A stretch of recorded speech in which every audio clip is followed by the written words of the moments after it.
जय श्री राम दोस्तों। राम राम। तेहि करि बिमल विवेक बिलोचन, बरनउँ रामचरित भवमोचन। अब गोस्वामी जी गुरुदेव के चरणों को प्रणाम, गुरुदेव के चरण रज को प्रणाम करके श्री रामचरित्र का शुभ आरंभ करते हैं। बोलिए सद्गुरुदेव भगवान की जय, भक्तवत्सल भगवान की जय। बंदाऊं प्रथम महिषुर चरना, मोह जनित संशय सब हरना। सुजन समाज सकल गुण खानी, करऊं प्रणाम सप्रेम सुबानी। बंदऊं प्रथम महिषुर चरना। गोस्वामी जी ने प्रथम वंदना किसकी की? महिषुर की। मही माने पृथ्वी, मही माने पृथ्वी, सूर्य देवता, पृथ्वी के देवता। पृथ्वी के देवता कौन है? विप्रदेव। गोस्वामी जी ने ब्राह्मणों को प्रणाम किया। अब अध्ययन करते हुए कुछ बारीकियों पर भी तो हम लोग चर्चा करेंगे ना। यहाँ गोस्वामी जी ने प्रथम शब्द का प्रयोग क्यों किया, जबकि प्रथम तो वो वाणी विनायक की वंदना कर चुके हैं। इससे पूर्व तो वो भवानी शंकर की वंदना कर चुके हैं। इससे पूर्व तो वो कवीश्वर कपीश्वर की वंदना कर चुके हैं। इससे पूर्व तो वो गुरुदेव की वंदना कर चुके हैं। इससे पूर्व तो वे सीताराम जी की वंदना कर चुके हैं। तो उन्होंने प्रथम शब्द का प्रयोग क्यों किया? बंदमु प्रथम महिषुर चरना। प्रथम शब्द क्यों कहा? ध्यान पूर्वक समझिएगा, क्योंकि इसके पहले जिनकी वंदना की वो पृथ्वी के देवता नहीं हैं। इसके पहले जिनकी वंदना की वे तो स्वर्ग के देवता हैं, वैकुंठ के देवता हैं। तो अब गोस्वामी जी को स्वर्ग के देवता से नीचे, स्वर्ग की देवता से नीचे उतरना है, पृथ्वी पर। तो पृथ्वी पर उन्होंने सबसे पहले किसको प्रणाम किया? बंदमु प्रथम महिषुर चरना। सबसे पहले उन्होंने ब्राह्मणों को प्रणाम किया, जो पृथ्वी के देवता हैं। अच्छा, कैसे हैं? जो विप्रदेव मोह जनित संशय सब हरना, वो मोह से उत्पन्न हुए सभी संशयों का नाश करने वाले हैं। मोह जनित संशय सब हरना। तो ब्राह्मण की वंदना करके, ब्राह्मणों की याचना करके गोस्वामी जी ने क्या याचना की और कैसे ब्राह्मणों की प्रथम वंदना की? ध्यान दीजिएगा। गोस्वामी जी ने ऐसे ब्राह्मणों की वंदना की है जो सारे संशयों का नाश करने वाले हैं। बयान आप लोग जो ना ध्यान से समझिएगा। जो वेदज्ञ हैं, जो शास्त्रज्ञ हैं, जो अपने वाणी के द्वारा अज्ञान जनित लोगों को अपने ज्ञान के प्रकाश के द्वारा अज्ञान को नाश करने वाले हैं, ऐसे वेदज्ञ शास्त्रज्ञ और सभी संशयों को नाश करने वाले विप्रदेवों को गोस्वामी जी ने प्रणाम की, वंदना की है। कैसे? ब्राह्मणों की जो सारे संशयों को है हारने वाले हैं, सारे संशयों को नाश करने वाले हैं, ये इस ग्रंथ की और सारे श्रोताओं की यही संशयों का विनाश हो जाए। तव प्रसाद सब संशय गयऊं, तव प्रसाद सब संशय गयऊं। जितने भी श्रोतागण हैं मानस के, वो यही प्रार्थना करते हैं कि आपकी कृपा से हमारे सारे संशय दूर हो जाएं। तो ऐसे निज शास्त्रज्ञ वेदज्ञ ब्राह्मणों की कृपा से हमारा संशय दूर होता है। गोस्वामी जी ने ऐसे विप्रदेवों को प्रणाम किया है। अब ध्यान दीजिएगा, साधु चरित शुभ चरित कपासु, निरस विशद गुण मय फल जासु। जो सहि दुख पर छिद्र दुरव, वंदनीय जेहि जग जस पावा। साधु का काम क्या है? साधु का चरित्र किनके समान है? इन दो चौपाइयों को आप समझ लीजिए, आपको साधु का जीवन समझ में आ जाएगा। साधु का चरित्र कैसा है?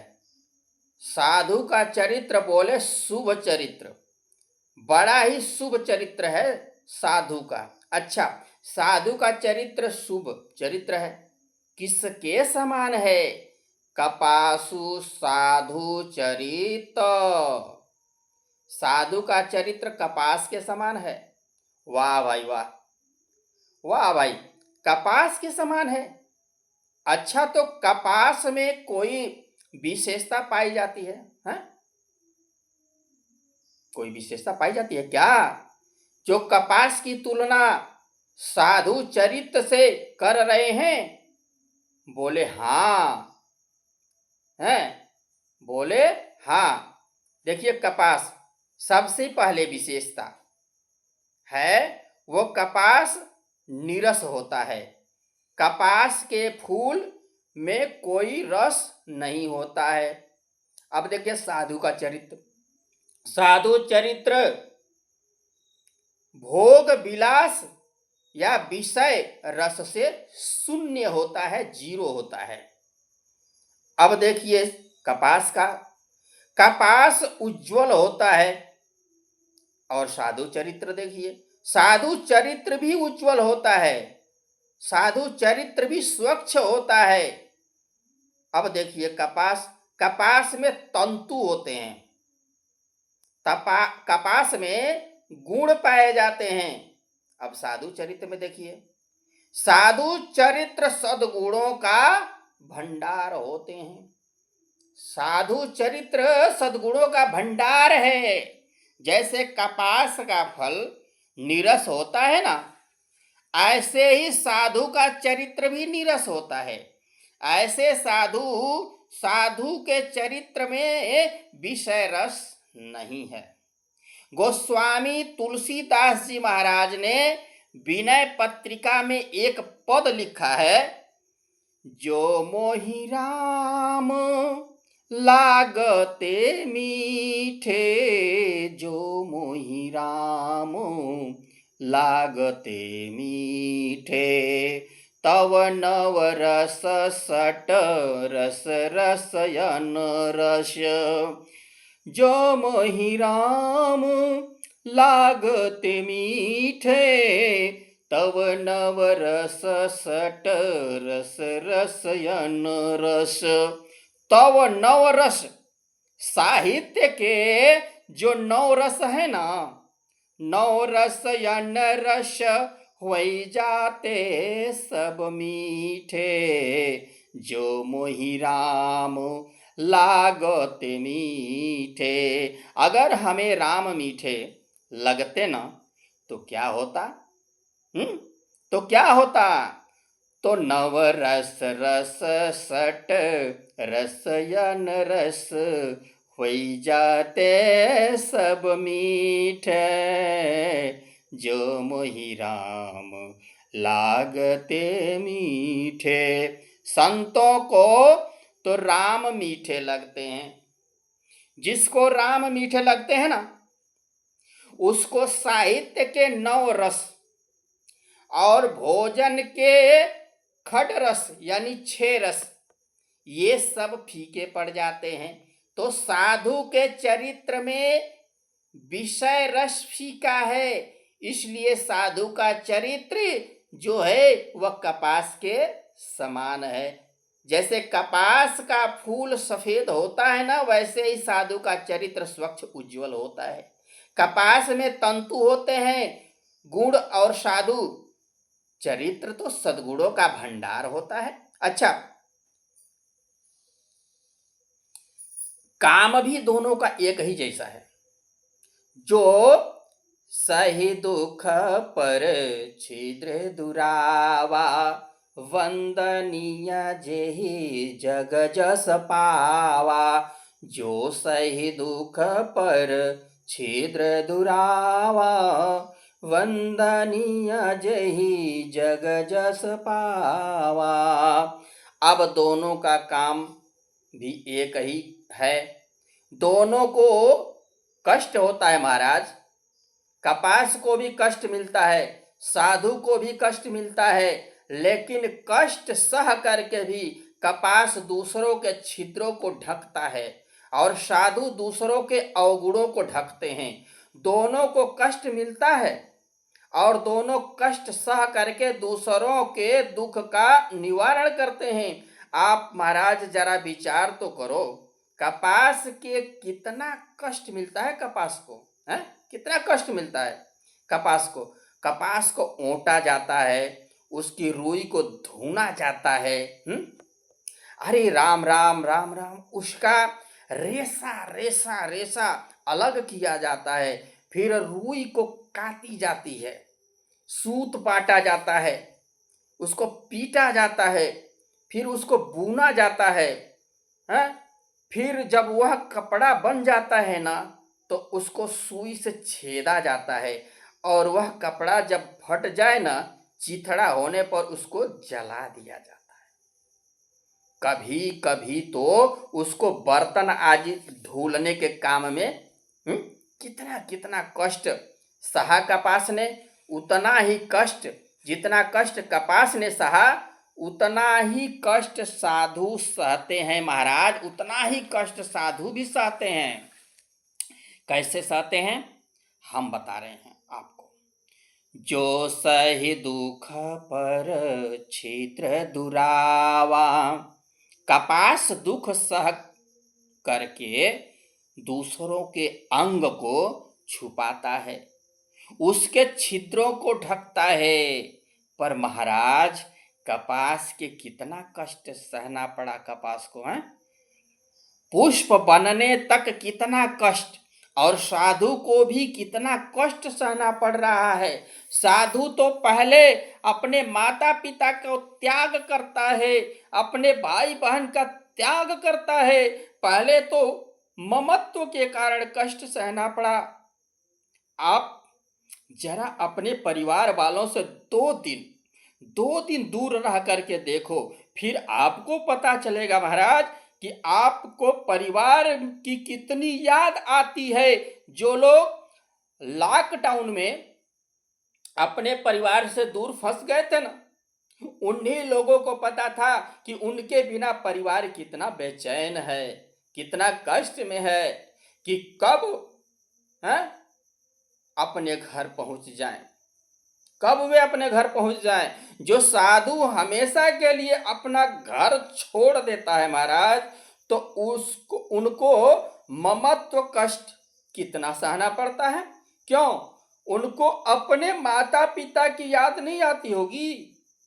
तो पहला कष्ट तो ये यहीं से प्रारंभ हुआ कि अपने परिवार का, अपने घर को उन्हें छोड़ना पड़ा है। और दूसरा कष्ट जब बोले, जब जब गुरुदेव जी के यहाँ जाए ना, जब गए तो गुरु जी ने कितना काम करवाया। हम ऐसे ऐसे साधुओं को देखते हैं कि एक एक ट्राली लकड़ी दिन दिन भर चीरते रहते हैं। किसके लिए? परोपकार के लिए, हमारा आपका पेट भरने के लिए, हम लोगों को भंडारा खिलाने के लिए, निस्वार्थ सेवा। क्यों? क्योंकि परंपरा चली आ रही है। तो कितना कष्ट सहना पड़ा महाराज। जब एक साधु आए गुरु के यहाँ, जब गया गुरु जी के यहाँ, कितना कष्ट, कितना काम करवाया। और उसके बाद ज्ञान मार्ग से जाएं तो कठिनाई, अगर भक्ति मार्ग से जाएं तो कठिनाई। दोनों मार्ग में बड़ी कठिनाई है महाराज। ज्ञान अगम प्रत्यूह अनेका, ज्ञान अगम प्रत्यूह अनेका। ज्ञान अगम बड़ा ही कठिन रास्ता है महाराज। साधन कठिन मन कहूँ टेका, साधन कठिन मन कहूँ टेका। साधु अगर ज्ञान के रास्ते जाए ना तो भी कठिनाई है, अगर भक्ति के रास्ते जाए ना तो भी कठिनाई है। गोस्वामी जी ने लिखा है महाराज विनय पत्रिका में कि रघुपति भगति करत कठिनाई, रघुपति भगति करत कठिनाई। कहत सुगम, कहने में तो बड़ा सुगम है महाराज।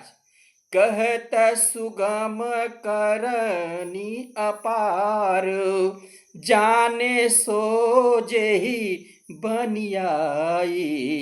रघुपति भगति करत कठिनाई। आप कल्पना करो महाराज, पहले तो जो संत बना ना, उसको अपने घर छोड़ने का कष्ट, फिर जो गुरु जी के ने इतना आश्रम की सेवा करवाई उसका कष्ट, तो ज्ञान के रास्ते भगवान को प्राप्त करने चले तो उसका कष्ट, भक्ति के रास्ते भगवान को प्राप्त करने चले तो उसका कष्ट, उसके बाद तीर्थ यात्रा करने जाए तो भी कभी ठंडी का कष्ट, कभी गर्मी का कष्ट, कभी वर्षा का कष्ट।